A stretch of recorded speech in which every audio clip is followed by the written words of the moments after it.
Saudara-saudari yang terkasih, secara kebetulan saja dalam rapat pengurus inti KKT sesudah mencari hari jatuh pada hari sekarang. Saya juga tidak terlalu sadar bahwa hari ini tanggal 8 September seperti setiap tahun seharusnya ialah pesta kelahiran Santa Perawan Maria.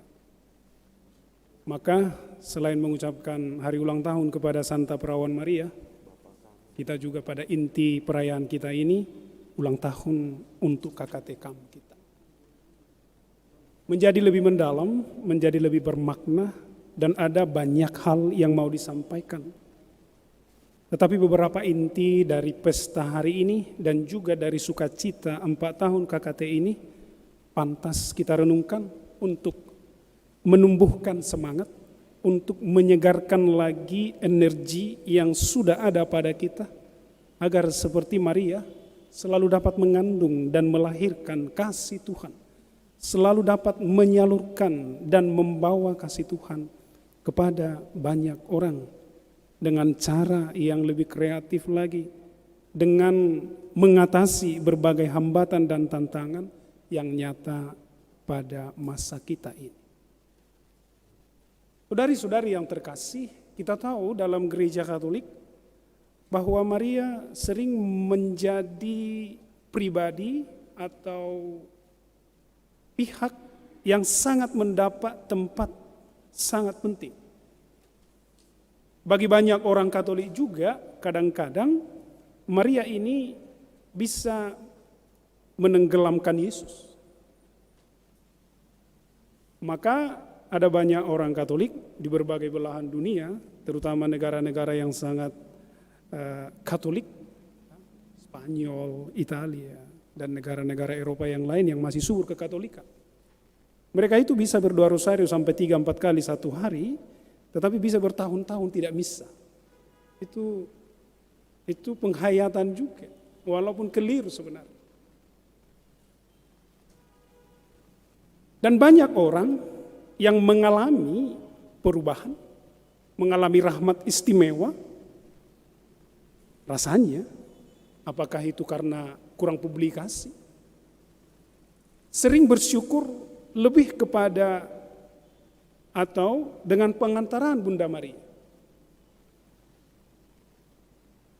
Kalau saudara-saudari sesekali membaca majalah Hidup yang dari Jakarta itu, ada kolom di sana ucapan terima kasih karena doa permohonan mereka melalui novena kepada Bunda Maria dikabulkan. Jarang saya temukan bersyukur kepada Tuhan karena doa mereka dikabulkan melalui novena kepada Sakramen Maha Kudus. Apakah ini kekeliruan yang harus disalahkan? Saya pikir tidak. Diluruskan iya. Maria penting dalam gereja Katolik hanya karena Yesus pernah ada dalam dirinya. Maria hanya sebagai seorang perempuan biasa yang tumbuh dan besar di Nazaret.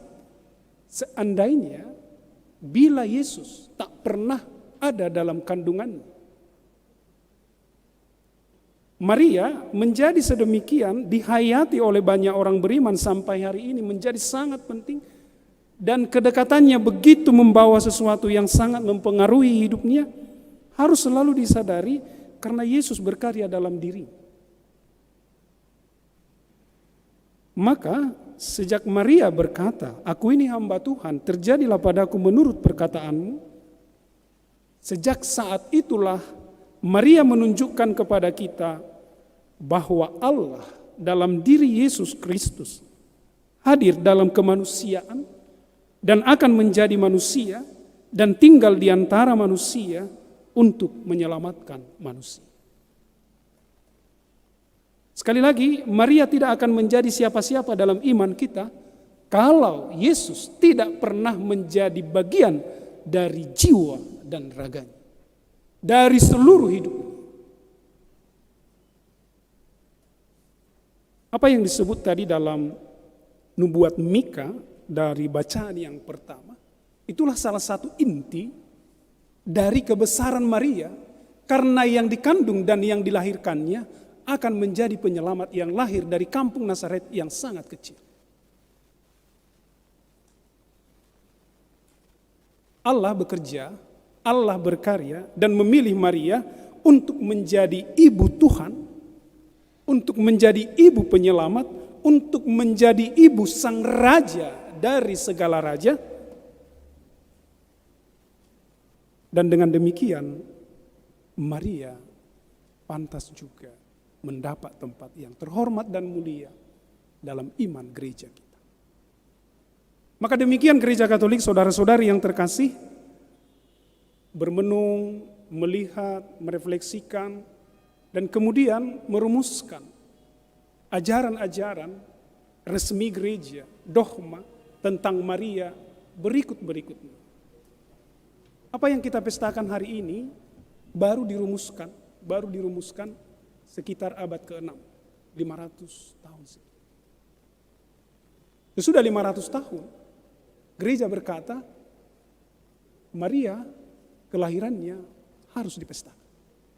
Karena apa? Dia mengandung dan melahirkan sang raja. Kemudian berikut ada dogma Maria diangkat ke surga, Maria dikandung tanpa noda asal. Mengapa? Semua itu karena Yesus. Mengapa misalnya disebut Maria dikandung tanpa noda asal? Tidak mungkin dari penghayatan, tidak mungkin seorang berdosa mengandung dia yang tidak berdosa. Sekali lagi, seluruh penerimaan Maria kepada Yesus mengubah seluruh hidup. Dan perubahan itu dimulai ketika Maria berkata, "Aku ini hamba Tuhan, terjadilah padaku menurut perkataan." Dan ketika peristiwa Maria mengandung, menggentarkan hati Yusuf, calon suaminya pada waktu itu, dia yang orang baik disebut itu, yang tulus hati itu, dalam arti tertentu ingin memutus mata rantai dari rencana Tuhan. Apa rencana Tuhan tentang Yesus? Dia harus lahir dari keturunan Daud.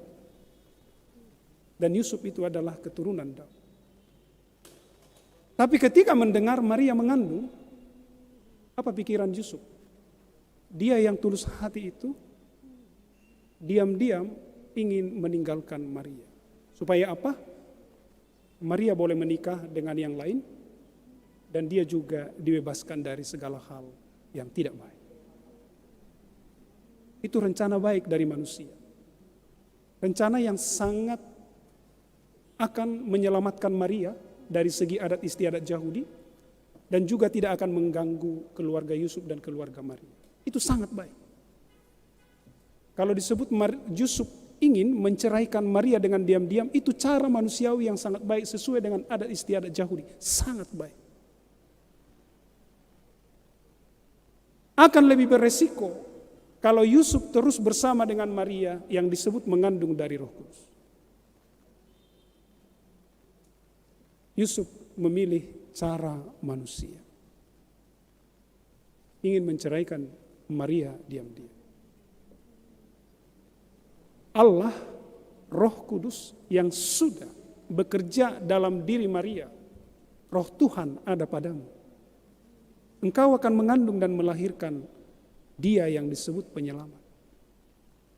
Pesan yang sama disampaikan kepada Yusuf. Sesudah mendengar seluruhnya itu, Yusuf mengubah pikiran manusia kepada pikiran dan kehendak Allah. Sejak dari mimpi itu, Yusuf mengambil Maria sebagai istri. Dengan pesan, Maria akan mengandung dan melahirkan, sedang mengandung dan melahirkan seorang anak. Dan engkau harus menamai dia Yesus. Dan Yusuf tidak pernah menjadi ayah sesungguhnya dari Yesus. Dia mengorbankan kehendak baiknya,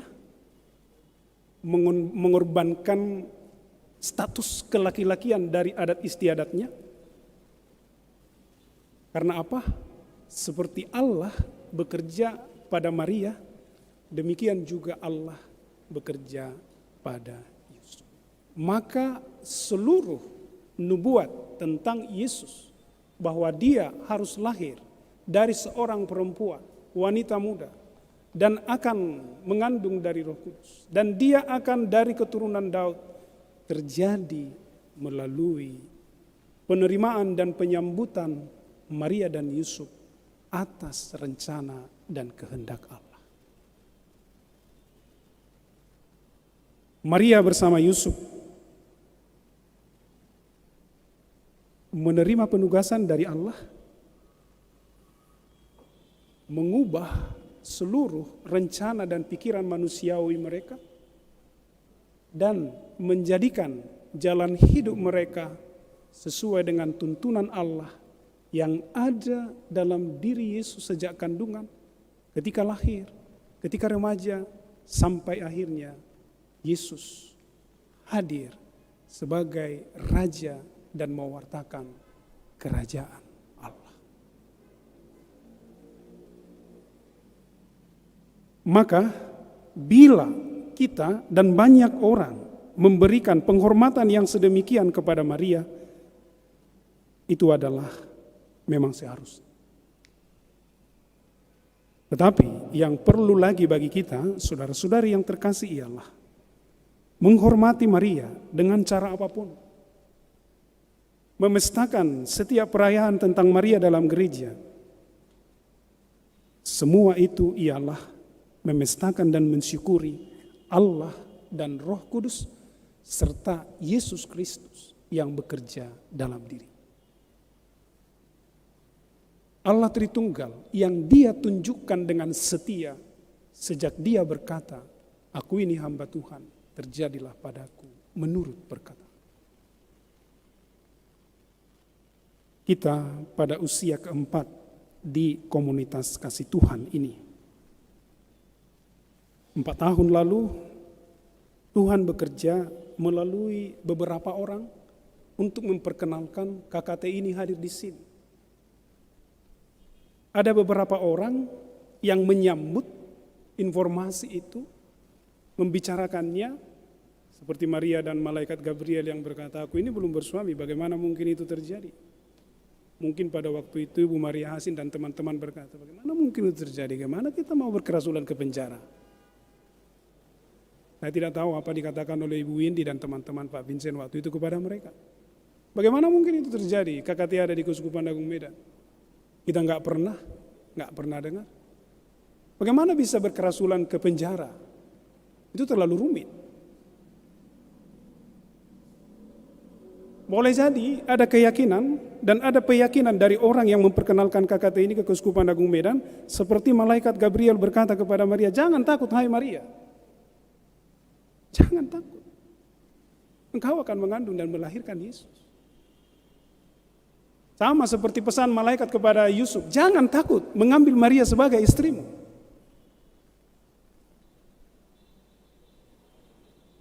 Pada awal boleh saja ada keraguan-raguan tentang bagaimana. Pada awal ada juga jejak bahwa sepertinya ini tidak akan langgeng, tidak akan lestari. Dan kita sudah pada usia keempat masih tetap subur dan makin subur.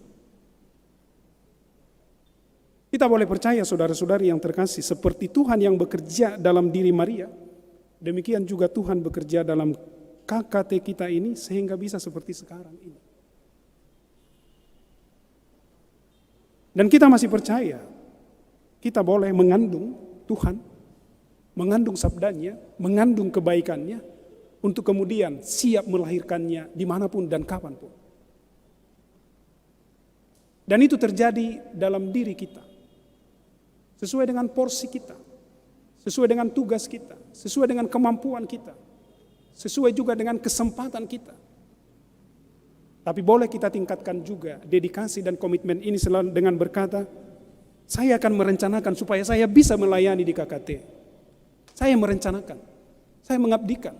Saya membuatnya dalam perjalanan dalam keseharian saya, bahwa saya ingin menjadi bagian dari KKT ini untuk pelayanan itu. Sesudah menerima Tuhan, sesudah menerima rahmat, sesudah menerima pesan ini, seperti Maria, semoga juga kita boleh berkata, aku ini hamba Tuhan, terjadi atas kami seperti yang kau mau Tuhan.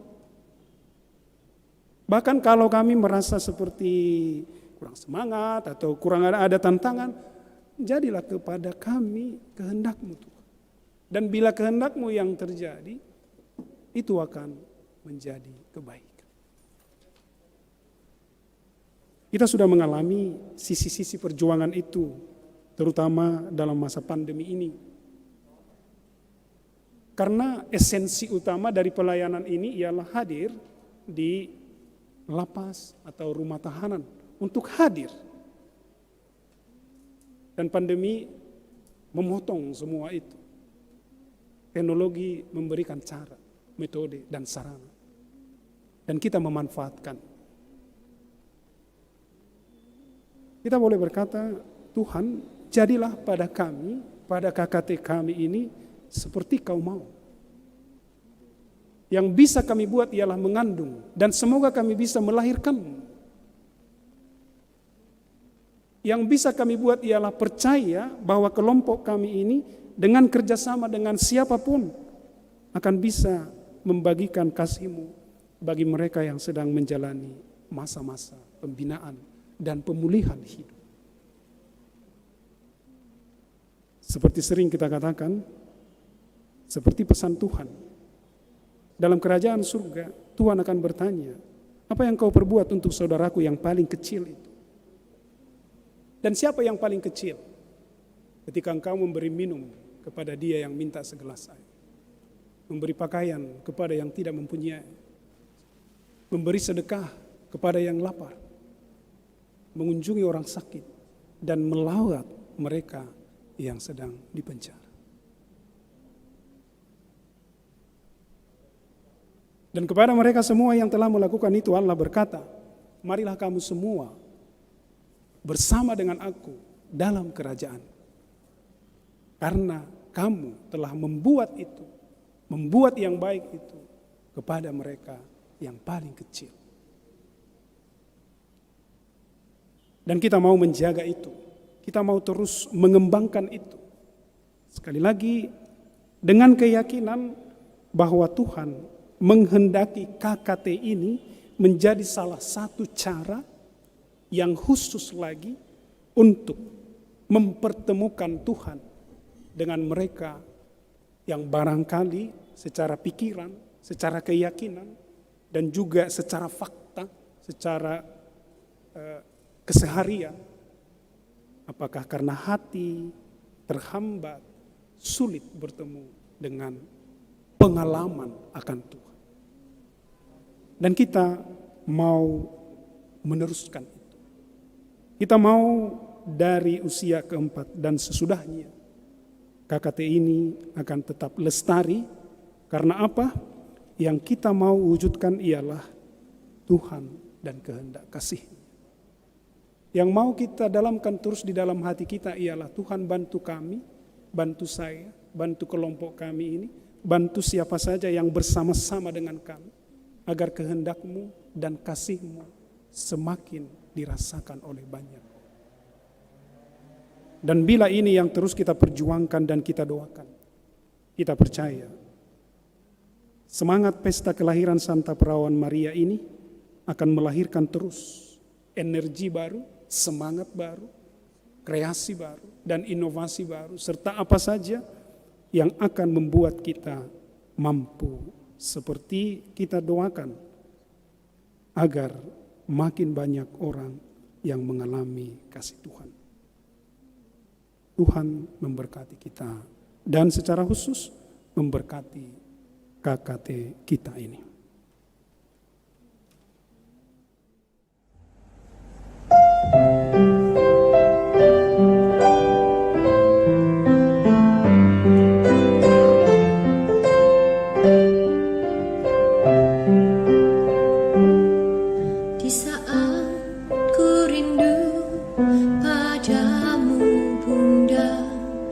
sebut namamu di dalam doa, ku ingat kasih-Mu pada Sang Putra, kasih-Mu indah sepanjang masa.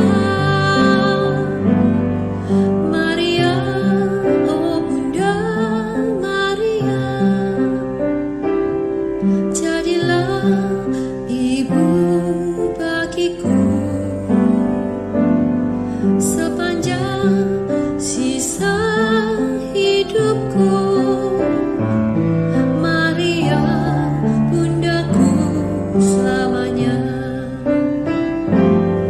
Di saat ku ragu, Bunda bersabda, tetaplah percaya, semua baik saja. Semoga di akhir hayat